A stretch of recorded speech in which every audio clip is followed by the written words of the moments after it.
Listen, if you still want to come to America because you believe in the American dream, let me tell you something. That dream died like 30 plus years ago, and now we're living in a dream that involves paying $10 for a dozen of shitty fucking eggs, paying $2,000 a month for an apartment in the ghetto that's about 700 square feet and it has no walls. And then if you want to go to university here, you're looking at around $100,000 for a 4-year education. That's on the low end. But in those 4 years, you might get shot because everyone seems to want to shoot each other for some ungodly reason. Then you're going to graduate thinking, oh, I graduated, I have a degree now, I'm going to get a good job. Your good job is going to pay you about $40,000 starting off, maybe, and then they're going to say you're going to work 40 hours a week. When in reality, you're going to be working about 50 plus hours a week because they're going to guilt trip you in by saying, we're a family, we're a team, we help each other.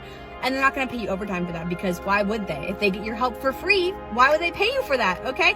Then there's no work-life balance. You followed the path exactly. High school, the degree, maybe even a master's you paid for with sleepless nights and debt. You landed what's still called a good job, a stable position with a paycheck that, on paper, eclipses anything your parents ever earned. Yet, at the end of the month, when you check your bank balance just before payday, there's that tiny number, sometimes even an overdraft. Your rent swallows a huge chunk of your take-home pay. The student loan payment siphons off what should be a car payment. You're still carrying the credit card debt from when your car's transmission died, a $1,000 repair you just didn't have. You promise yourself you'll start saving for a down payment, for retirement, next month. But next month turns into next year, and next year never comes. Then a friend casually mentions that her grandmother bought a 3-bedroom house in a nice suburb in 1972 on a single secretary's salary, no college degree. And suddenly, the disconnect hits you like a freight train. If that story feels familiar, you're not alone. You're not broken, and you're not a failure. You're living inside a quiet, decades-long shift that has rewritten the rules of what it means to be a working American. The American dream. That promise that if you work hard, play by the rules, and sacrifice, you'll be rewarded with a secure, middle-class life, a home that builds wealth, and a dignified retirement, is no longer functioning for tens of millions of people. And today, I want to have an honest conversation about why. How did the most prosperous country on earth reach a point where the middle class no longer feels secure? Where doing everything right still leaves you one emergency away from disaster? Is this really the new normal? And if the old dream is dead, is there anything that could take its place? To understand what we lost, we have to remember what the American dream used to actually deliver. After World War II, the United States was the world's factory. A high school graduate could walk into a manufacturing plant, join a union, earn a wage that could support a spouse and kids, and count on a pension after 30 years. The GI Bill sent millions to college, subsidized low-interest home loans, and literally built the suburbs. There was an unspoken social contract between employers and workers. If you showed up, were loyal, and did your job, you would be taken care of. Wages rose in lockstep with productivity. For about 3 decades, this held. A single income was often enough to buy a home, a car, take a family vacation, and put kids through school. Homeownership became the engine of generational wealth. That was the dream in its golden age. But that era wasn't just a natural outcome of capitalism. It was a deliberate set of policies, a unique moment in history where America was the only major industrial power left standing after the war, and where the federal government invested heavily in its people. That world started shifting in the 1970s, and by the 1980s, a new philosophy had taken hold. The commitment to shared prosperity gave way to an obsession with maximizing shareholder value. Factories moved overseas. Unions were crushed. And the historic link between productivity and wages? It snapped. Economists call it the Great Decoupling. From 1948 to the early 1970s, hourly compensation for the typical worker climbed almost identically with productivity. Since then, productivity has kept climbing, but wages have barely budged. The extra value didn't vanish. It went upward. To executives, shareholders, capital owners, we were told globalization and free trade would make everything cheaper, and in many ways they did. Televisions got cheaper. Clothing got cheaper. But the things that truly anchor a middle-class life, housing, healthcare, education, childcare, those didn't get cheaper. They skyrocketed, and they kept skyrocketing right as the floor beneath our feet was pulled away. So what was the solution handed to ordinary Americans? Get a degree. Education was packaged as the great equalizer, the golden ticket. And for a time, it worked. A college diploma meant higher earnings. So millions did exactly what they were told. They went to college. But here's the catch. The price tag was exploding. In the last 30 years, the cost of attending a public university has risen far faster than inflation, while state funding has been gutted. Institutions that were once nearly free are now tens of thousands of dollars a year. And so the very tool that was supposed to secure your future became a financial anchor pulling you under. Americans now carry over $1.7 trillion in student loan debt. That debt delays home purchases, delays marriage, delays children, delays retirement savings. It is the first experience many of us have with the creeping feeling that the system might be rigged. How many of you watching are still paying off student loans? Did the degree deliver the life you were promised? I see comments like that every day from people in their 40s still buried in debt, and it is staggering. Now let's talk about the single biggest pillar of middle-class security: housing. For generations, home ownership was how ordinary Americans built wealth. A mortgage was a forced savings account. Your home appreciated, and when you sold, you could fund your retirement or help your kids. That path is now blocked for an entire generation. The median home price in the United States has dramatically outpaced median household income. In the 1950s, the average home cost roughly twice the average household income. In most metro areas today, it's 5, 6, 7 times income, or even more.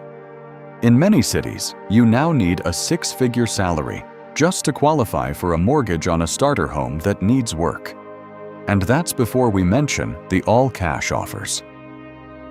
Institutional investors, private equity firms, and iBuyers have scooped up hundreds of thousands of single-family homes, turning them into permanent rental properties. In some communities, entire streets are owned by Wall Street algorithms. You are not just competing with other families trying to build a life. You are competing with hedge funds that can waive inspections and close in days. Meanwhile, your wages haven't kept up, and you're already bleeding out a huge chunk of your paycheck to student loans. So you save, and you save, and prices race away from you faster than you can ever catch up. The goalpost moves, and the dream recedes. This isn't about avocado toast or lattes. This is about a structural shift that transformed a home from a place to live into a global financial asset. You feel that shift when you see a house you could have afforded 5 years ago now selling for double. You feel it when your rent gets hiked by $300 a month, and you have to choose between moving and me, an hour further from work, or taking on a roommate at 35. Have you experienced this in your city? What does the housing market actually look like where you are? Because it's become a national crisis wearing 1,000 different local faces. And what about the work itself? Even with a degree, the world of work has been fundamentally rewritten. The era of the company man or woman with a gold watch and a pension is gone.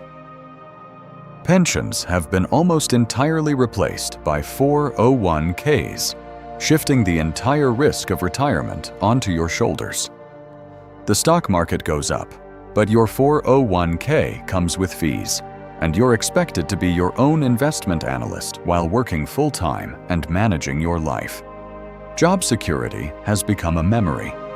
The rise of the gig economy, contracting, freelancing, these aren't just choices for flexibility. For millions, they're the only options. A steady paycheck with health benefits and paid leave is a luxury. The number of people in precarious work arrangements, often misclassified as independent contractors with 0 paid sick days, 0 paid vacation, and no safety net if they get injured, is growing quietly, but relentlessly. The psychological weight of that is immense. You're constantly hustling, constantly networking, constantly anxious because one dry spell, one algorithm change, one bad client review could wipe you out. And we haven't even mentioned the uniquely American stressor of healthcare. Medical debt remains a leading cause of bankruptcy in this country. Even with employer insurance, a single accident, a cancer diagnosis, a premature baby can financially destroy a middle-class family. Deductibles have soared. Out-of-pocket costs have become a second rent. So many of us skip medications, avoid the doctor, not because we aren't sick, but because we literally can't afford to be. That is a level of daily background terror that previous generations simply did not face in the same way. When did you last put off a medical visit because of the cost? How many of you are one health emergency away from losing everything? That's not living, that's surviving. All of this takes a toll that goes far beyond the spreadsheet. There's a deep, quiet sense of failure that haunts millions of people who, on paper, are doing everything right. You internalize it. You think, maybe I didn't work hard enough. Maybe I chose the wrong major. Maybe I should have bought Bitcoin in 2012. But this isn't a personal failing. It's a collective experience. We're witnessing the emergence of a new social class, the educated, employed, yet financially fragile. People who are one broken transmission or one root canal away from the bottom. The American dream promised that hard work would lead to security, but we've traded security for precarity and dressed it up as freedom. The freedom to hustle, to be your own boss, to choose your own hours. But that freedom often means you're free to work 60 hours a week across 3 different income streams and still not build wealth. The effects ripple outward. Young adults delay marriage and children not because they don't desire those things, but because they don't see how they can afford them. Birth rates are falling. Communities are hollowed out as people flee unaffordable cities for cheaper ones, stretching commutes to 2 hours each way. The generational contract is fraying. In previous eras, parents helped kids get a foothold. Now, many older Americans are relying on their adult children for financial support, or moving in with them because their own retirement savings are non-existent. The entire social fabric is under strain. Now, someone will inevitably say, but things are better now in so many ways. We have smartphones, streaming services, cheaper food and clothes. And that's true in a narrow sense. The material standard of living has improved in certain consumer areas. But we need to ask a harder question. What good is a cheap TV if you can't afford a home to put it in? What good is an endless music library if you're one medical bill away from ruin? The fundamentals of a dignified life, shelter, health, education, a secure retirement. Those are the pillars of the American dream, and those are precisely what have been gutted and turned into luxury goods. It's also worth asking, if so many are struggling, where is all the wealth going? Corporate profits sit near all-time highs. The stock market has soared over the long term. The net worth of the very wealthiest has exploded. The pie is growing. It's just being sliced in a staggeringly different way. This isn't about inciting class warfare. It's about looking honestly at the data and asking, is this arrangement serving most people? When a tiny fraction of Americans own more wealth than the bottom half combined, that is not a picture of a healthy middle-class democracy. It's not a partisan statement to say the deck has been stacked. Tax codes have been rewritten. Regulations that once protected workers and constrained financial speculation have been peeled back. The safety net has been frayed. Those were policy choices, not natural disasters, and they had consequences. So, is the American dream truly dead, or just different? Some thinkers argue the dream was always more mythology than reality for many, particularly for Black Americans and other marginalized groups who were systematically excluded from the post-war prosperity. The dream was never equally distributed, and that's a necessary reckoning. But for the broad middle that did access a version of that stability, the erosion is real, it's measurable, and it's accelerating. Yet, there are signs of movement. Cities and states are experimenting with zoning reforms to allow more housing construction. There's a stirring of labor organizing among a generation that was told unions were relics. Student debt relief, while deeply contested, has entered the mainstream conversation. Remote work has given some people geographic freedom. But these are patches on a much larger systemic problem. The core promise, work hard, play by the rules, get ahead, has been broken for so many that we can't simply tinker our way back to the past. No single election, no single policy is going to restore that mid-century moment. You might be watching this and feeling a knot tighten in your stomach. Maybe you're in your 20s, looking at the future and wondering if you'll ever own anything at all. Maybe you're in your 50s, with no retirement savings, terrified of what happens when your body can't keep up with the work anymore. Maybe you did everything you were supposed to do, and you're still just treading water, exhausted. If that's you, I need you to hear this. You are not alone, and you are not crazy. This is the lived reality of America in this moment. The American dream, as it was sold to us, is on life support.